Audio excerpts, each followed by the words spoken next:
एक दादी जो अंतिम समय के बहुत करीब थे, बहुत ही ज़्यादा करीब होती है।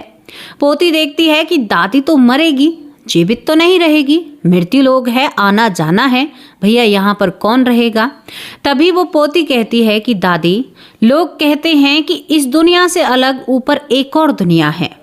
वो पोती अपना एक कहते हैं कि 11 साल की वो पोती होती है, छोटा सा हाथ दादी के सामने करती है, कहती कि दादी तुम जब मरो ना और मरकर उस दुनिया में जाओ तो मुझे वादा दो कि तुम मुझसे मिलने दोबारा आओगी और मुझे उस दुनिया के बारे में बताओगी, क्योंकि मुझे उस दुनिया के बारे में जानना है और उस दुनिया को पहचानना है। दोस्तों, जैसे ही ये बात दादी सुनती है तो वो एक सरवट पड़े हुए चेहरे के साथ मुस्कुराती है, कहती है कि लाडो तुमसे वादा है, हाथ पर हाथ रखती है, मैं वापस आऊंगी। अब यहाँ पर मरने के बाद क्या वो वापस आ सकती है? कैसे वो अपनी पोती को बताएगी कि ऊपर एक दुनिया है, ऊपर कैसे लोग रहते हैं, क्या सब कुछ है? जब इस पूरी घटना को जानोगे ना तो शायद आपका दिल गदगद हो जाएगा, आपको यकीन होगा कि दुनिया कैसी है। हालांकि मैंने बहुत सारी वीडियो 1100 वीडियो आप लोगों के सामने पेश की हैं इन्हीं सारे मामलों पर, तो दोस्तों यहाँ पर झूठ का तो कोई काम ही नहीं है। तो चलिए आपको लेकर चलती हूँ इस दादी पोती की जोड़ी पर। आज भी पोती लोगों के सामने कहती है कि हाँ, मैंने अपनी दादी से वादा लिया था, लेकिन बात महज यहाँ पर वही है, क्या सच में ही वो दादी वापस आई? आपको लेकर चलती हूँ संगमेश्वर धाम, जहाँ पर सरस्वती और अरुणा नदी का मिलन होता है, तभी इसको संगमेश्वर धाम कहा जाता है। यहाँ पर 2002 की बात है, करीबन 2002 की बात है। ज्योति जो करीबन ऐसी होगी कि 11 साल की, 11 साल ज्योति की उम्र होती है, लेकिन उसकी दादी बहुत बुजुर्ग थी। दादी बती नाम था और बती बहुत ही ज़्यादा बुजुर्ग थी, इतनी ज़्यादा बुजुर्ग थी कि लाठी लेकर चलती है।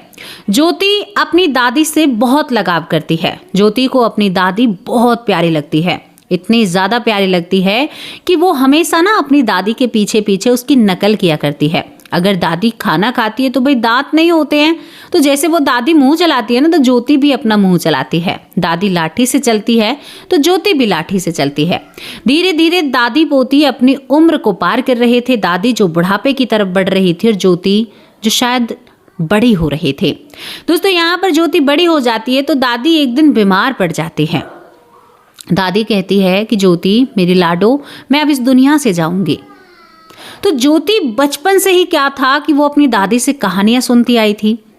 तो उसने सुना था कि परलोक, यमलोक, पितृलोक, इन सारी बातों के। उसने कहा कि दादी तुम तो यमलोक जाओगी। उसने कहा कि हाँ बेटा।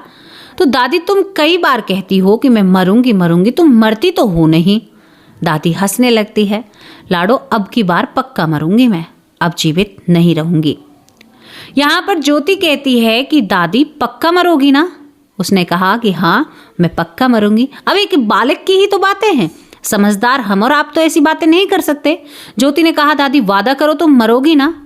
दादी ने कहा मुस्कुराते हुए, हाँ मेरी लाडो, मैं वादा करती हूँ, मैं पक्का मरूंगी अब की बार तुम्हें धोखा नहीं मिलेगा। दूसरी बार ज्योति अपना हाथ करती और कहती कि दादी आप मरोगी, ये मुझे पता है, आपने वादा किया है तो मेरी दादी हमेशा वादा निभाती है, लेकिन दादी आप मरो ना और जब उस लोक को देखो ना जहां पर अब जाओगी, जहां पर कहते हैं कि यमराज रहते हैं, दादी मुझे बताने के लिए जरूर धरती पर आना। दादी बहुत देर सोच विचार में पड़ती है, लेकिन वो भोलेनाथ की बहुत बड़ी भक्त थी। कहती थी कि लाडो तुझे बताने तो मैं जरूर आऊंगी, तू मेरी बहुत प्यारी बेटी है। ज्योति हाथ कर कर बैठी रहती, दादी वादा तो दो, मरने का तो वादा दे दिया, लेकिन आने का वादा नहीं दे रही हो। एक बच्चे को क्या पता था 11 साल महज उम्र होती है। यहाँ पर वो दादी के हाथ पर हाथ रखती है, दोनों दादी पोती कसम खाती हैं, वादा लेती हैं। और यहाँ पर दोस्तों 2006 की जब ज्योति करीबन, मैं आपसे कहूँ कि ज्योति हो गई थी मतलब 15 साल की उसकी उम्र हो जाती है। 15 साल की जब उसकी उम्र हो जाती है, 15 से 16 साल की, तो दादी सच में ही चैन की नींद सो जाती है। दादी इस दुनिया से चली जाती है। 16-17 साल की ज्योति रोती है, विलाप करती है, अरे माँ तो चली गई, सच में ही अब ज्योति वो बात भूल चुकी थी, क्योंकि 11 साल की उम्र में वादा लिया था मरने का भी और इन चीज़ों का भी। धीरे धीरे ज्योति जो बड़ी होती है तो इन बातों को भूलती चली जाती है। जब ज्योति इन बातों को भूल जाती है, लेकिन शायद कहीं ना कहीं वो आत्मा इन बातों को नहीं भूल पाई थी। दोस्तों, यहाँ पर जब तीसरा दिन होता है, मृत्यु के तीसरे दिन बाद जो दादी होती है बती, ज्योति सोई हुई होती है। 16-17 साल की लड़की जब सोई हुई होती है तो दादी पास आकर खड़ी हो जाती है, कहती है कि ज्योति बेटा मैं आ गई हूँ।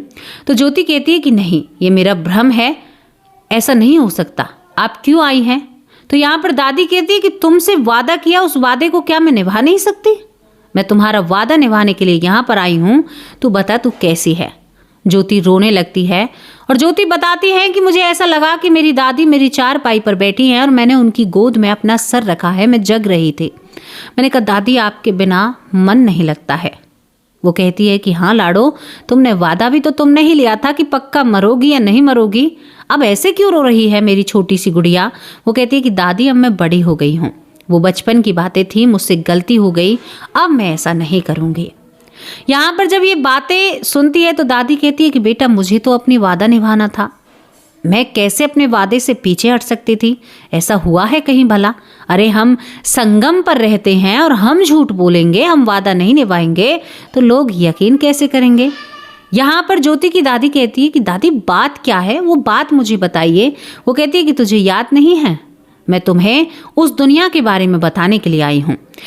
ज्योति कहती है कि उस वक्त मेरी आंखें खुली हुई थी और मैं सच में ही दादी की गोद में सर रखकर लेट रही थी। मैंने पूछा बताइए दादी। वो कहती है कि ऊपर तो इतनी सारी आत्माएं भटक रही हैं जिनका नंबर भी नहीं आ रहा है, इधर उधर भटक रही हैं, लाइन लगी है। यहाँ पर उसने वैतरणी नदी के बारे में भी बताया। बेटी, एक राजा है जो बहुत बड़े सिंहासन पर बैठते हैं, जिनको धर्मराज कहा जाता है। तुझे जानना था ना? वहाँ पर भी ऐसी ही दीवारें हैं, लेकिन वो थोड़ी सी मोटी है। वहाँ पर बहुत बड़ा एक महल है जहाँ पर न्याय होता है, वहाँ पर एक भैंसा भी है, वहाँ पर एक किताब वाला बुजुर्ग भी है, वहाँ पर बहुत सारी बातें हैं। और बेटी, मेरा भी फैसला हो गया है, अभी मुझे और एक मनुष्य योनि में जाना है, यानी मैं अब की बार मनुष्य बनूंगी। अगर अब की बार मैंने कर्म अच्छे किए तो शायद मेरे साथ इससे आगे बहुत कुछ अच्छा होगा। वो कहती है कि बेटी मेरा इंसाफ हुआ, वहां पर बहुत सारे लोग हैं, मुझे 4 लोग लेने के लिए आए थे और मैं तुम्हें देख रही थी। जब तुम मेरे लिए विलाप कर रही थी ना, तो मैं तुम्हें देख रही थी तुम किस तरह से रो रही हो। वो सब कुछ भी होता है बेटी, उसके बाद यहाँ पर मुझे वहाँ ले जाया जाता है, वहाँ पर मेरे कर्म गिने जाते हैं, मेरे अच्छे कर्म और बुरे कर्म को संतुलित यानी नापा तोला जाता है। तो बेटी शायद मैं कहीं ना कहीं बराबरी की रही, कर्म अच्छे भी हुए और बुरे भी हुए। तेरा वादा था, मैंने कहा कि उस वादे को तो मैं पूरा निभा कर रहूंगी, क्योंकि मैं महज 3 दिन ही आत्मा रूपी शरीर में हूँ, यानी इस आत्मा रूपी शरीर में जो हवा के साथ चलता है। उसके बाद मैं किसी के गर्भ में जाऊंगी। मैंने पूरी दुनिया के बारे में तेरे सामने विवरण किया है। और बेटी कभी ये मत कहना, जो भी पूछे तो कहना मेरी दादी वादे की पक्की थी और मेरी दादी मरकर भी अपना वादा निभा कर गई है। अब लाडो मैं चलती हूँ, दोबारा कभी दिखाई नहीं दूंगी, कभी इस दुनिया में नहीं आऊंगी, शायद आपकी दुनिया में नहीं आऊंगी, लेकिन इस धरती पर तो मुझे एक और बार आना है। यहाँ इतने शब्द माँ यानी जो दादी है ज्योति से कहती है, और ज्योति की दादी इस दुनिया से शायद हमेशा के लिए उनकी जिंदगी की दुनिया, क्योंकि सबकी दुनिया अलग होती है, हमारा जीवन, हमारा संसार, हमारा घर संसार सबसे अलग है, वो दादी गायब हो जाती है। अब यहाँ पर बात हो रही थी, सुबह होती है, ज्योति उठती है और उठने के साथ अपनी माँ से कहती है कि माँ मेरे पास तो दादी आई थी। माँ कहती है कि बेटी तुमने सपना देखा होगा, लेकिन ज्योति कहती है कि नहीं माँ, मेरी बती माँ मेरे पास आई थी, मैंने उनकी गोद में अपना सर रखा, काफ़ी देर तक मैं उनके साथ रहती रही और उन्होंने मुझे बहुत सारी बातें बताई। माँ, उन्होंने कहा कि ऊपर यमराज हैं, यमदूत हैं, आत्माएं हैं। माँ, क्या हम भी मरकर वहीं जाएंगे? ज्योति की रुचि इन बातों में बहुत ज़्यादा थी। इन बातों को सुनकर जो ज्योति की माँ है उसे उसके सर में एक थप्पड़ लगाती और कहती कि इन बातों को तुम्हें सोचने की क्या ज़रूरत है, घर में भीड़ लगी हुई है, तुम्हारी दादी जा चुकी हैं और तुम्हें इन बातों की पड़ी है। ज्योति तुझे मारूंगी, तो वो बड़ी हो गई है। दोस्तों ज्योति हर किसी के पास जा जाकर इन बातों का कहती है कि सबसे कहती है कि मेरी दादी आई, मेरी दादी ने ये कहा, मेरी दादी ने वो कहा, लेकिन उस 16 साल की बच्ची की बातों पर किसी ने भी यकीन नहीं किया। किसी ने भी नहीं यकीन किया कि ये सच बोल रही है या झूठ बोल रही है। ये बहुत सारी बातें इस तरह से इकट्ठी होती हैं। दोस्तों यहाँ पर अब एक बात सामने आती है। सामने क्या आती है कि ज्योति की बातों पर यकीन नहीं किया, लेकिन यकीन करने वालों ने भी यकीन किया। अब यहाँ पर एक सवाल खड़े होते हैं, क्या सच में ही ज्योति की दादी थी या उसका एक सपना था? जबकि ज्योति खुले दिल से कहती हैं कि मैं दादी की गोद में सर रखकर लेटी थी और दादी से मैंने बहुत सारी बातें की थी। दादी ने कहा था कि हम ऐसी जगह पर रहते हैं जहां पर 2 नदियों का संगम होता है, तो इस जगह का भी बहुत सारा महत्व है। दोस्तों यहाँ पर कौन कौन मुझे संगमेश्वर से देख रहा है, इसके बारे में अपनी राय कमेंट बॉक्स में लिखकर भेजना। ज्योति की जो घटना है वो सच्ची घटना है। वो कहती है कि मेरे साथ हुआ है तो मैं कैसे भूल सकती हूँ।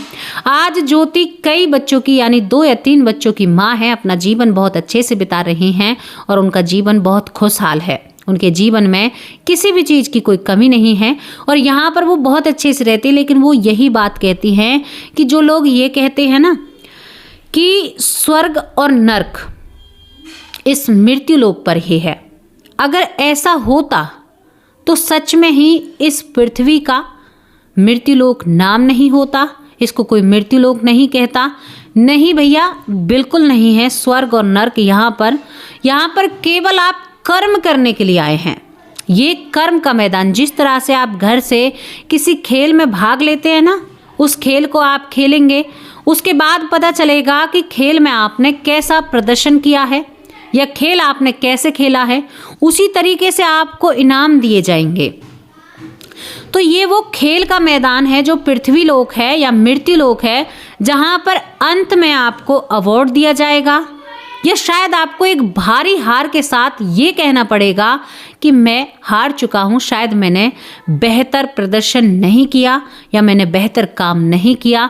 यहाँ तक कि इस खेल में आपके जो हाथ पैर में चोट आई है, गंभीर आई है, ये केवल आपके उस अवार्ड से या उस चीज़ से कोई मतलब नहीं रखती। आपने देखा है कभी कोई खेलने वाला जब खेलता है तो शायद उसको गंभीर चोटें भी आती हैं, तो इसका ये बिल्कुल मतलब नहीं है कि आपको चोटें आई हैं तो आपको अवार्ड दे दिया जाएगा। नहीं, वो जीतने वाले को ही मिलेगा।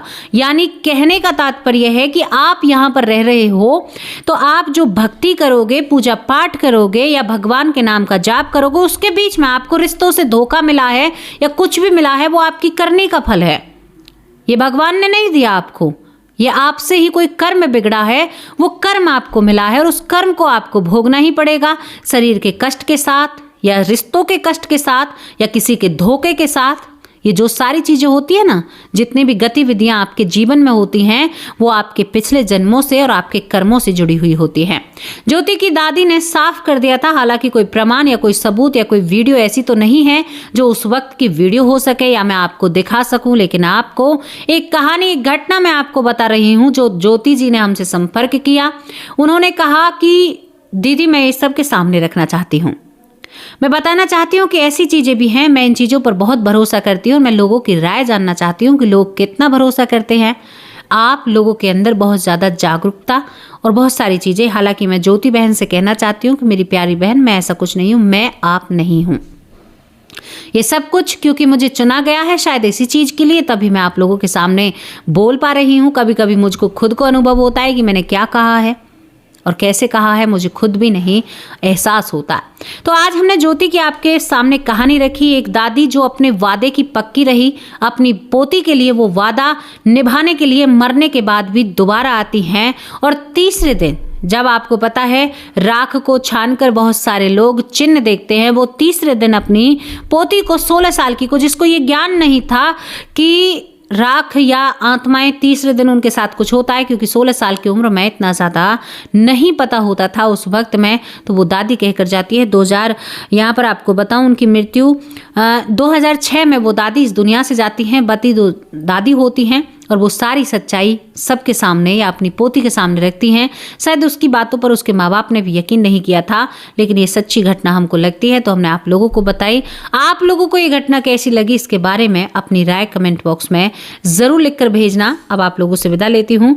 कई दिन से हमारी एक बहन है जो कह रही हैं कि दीदी आप मेरा नाम नहीं लेती हैं। तो मेरी प्यारी बहन, फिलहाल मैं कहीं बाहर हूँ तो किसी के भी नाम नहीं ले पा रही हूँ, उसके लिए मुझे माफ़ करना। कोई फैमिली प्रोग्राम है जिसमें मैं आई हुई हूँ और यहाँ पर आना मुझे ज़रूरी था। आप लोगों से विदा लेती हूँ। भारी से भारी यानी ज़्यादा से ज़्यादा मुझे सपोर्ट करना और वीडियो को आगे शेयर करना। अब आप लोगों से विदा लेती हूँ। नमस्कार, जय हिंद, जय भारत, वंदे मातरम।